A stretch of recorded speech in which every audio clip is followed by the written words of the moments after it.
Welcome back. 6:45 on this Friday morning, and some big moves are happening in D.C. today with President Trump planning to nominate outgoing National Security Advisor Mike Waltz to be the U.S. ambassador to the United Nations. And we want to get live to Scripps News correspondent Nate Reed, who is in D.C.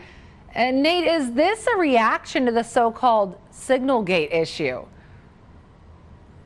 Well, Bree, it certainly seems to be. I mean, this is an app that you or I could download on your phone to communicate with other people. There is more encryption than just the typical text message, but it's not typically how you'd think of the members at the highest levels of the presidential administration as communicating. And Mike Waltz was the one who created this as National Security Advisor, a signal chat for the principals in the Trump administration to discuss a strike on Houthi targets in Yemen.